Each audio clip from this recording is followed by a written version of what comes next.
Chapter 15. The Lord said to Moses and Aaron, Speak to the Israelites and say to them, When any man has a bodily discharge, the discharge is unclean. Whether it continues flowing from his body or is blocked, it will make him unclean. This is how his discharge will bring about uncleanness. Any bed the man with a discharge lies on will be unclean, and anything he sits on will be unclean. Anyone who touches his bed must wash his clothes and bathe with water, and he will be unclean till evening. Whoever sits on anything that the man with the discharge sat on must wash his clothes and bathe with water, and he will be unclean till evening. Whoever touches the man who has a discharge must wash his clothes and bathe with water, and he will be unclean till evening. If the man with the discharge spits on someone who is clean, that person must wash his clothes and bathe with water, and he will be unclean till evening. Everything the man sits on when riding will be unclean, and whoever touches any of the things that were under him will be unclean till evening. Whoever picks up those things must wash his clothes and bathe with water, and he will be unclean till evening. Anyone the man with a discharge touches without rinsing his hands with water must wash his clothes and bathe with water, and he will be unclean till evening. A clay pot that the man touches must be broken, and any wooden article is to be rinsed with water. When a man is cleansed from his discharge, he is to count off 7 days for his ceremonial cleansing. He must wash his clothes and bathe himself with fresh water, and he will be clean. On the 8th day, he must take 2 doves or 2 young pigeons and come before the Lord to the entrance to the tent of meeting and give them to the priest. The priest is to sacrifice them, the one for a sin offering and the other for a burnt offering. In this way, he will make atonement before the Lord for the man because of his discharge. When a man has an emission of semen, he must bathe his whole body with water, and he will be unclean till evening.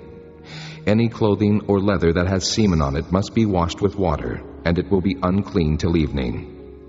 When a man lies with a woman, and there is an emission of semen, both must bathe with water, and they will be unclean till evening. When a woman has her regular flow of blood, the impurity of her monthly period will last 7 days, and anyone who touches her will be unclean till evening.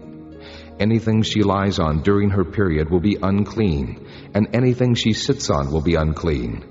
Whoever touches her bed must wash his clothes and bathe with water, and he will be unclean till evening. Whoever touches anything she sits on must wash his clothes and bathe with water, and he will be unclean till evening. Whether it is the bed or anything she was sitting on, when anyone touches it, he will be unclean till evening. If a man lies with her, and her monthly flow touches him, he will be unclean for 7 days.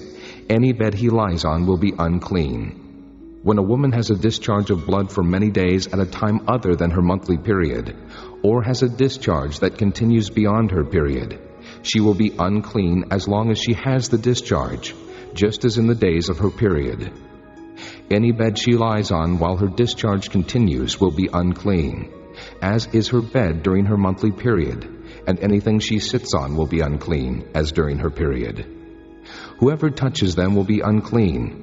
He must wash his clothes and bathe with water, and he will be unclean till evening.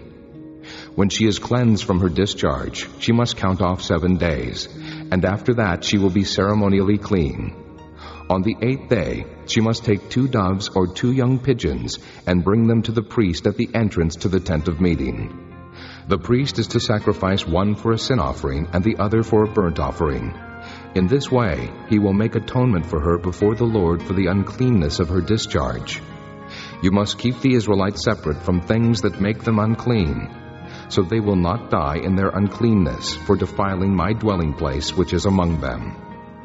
These are the regulations for a man with a discharge, for anyone made unclean by an emission of semen, for a woman in her monthly period, for a man or a woman with a discharge, and for a man who lies with a woman who is ceremonially unclean.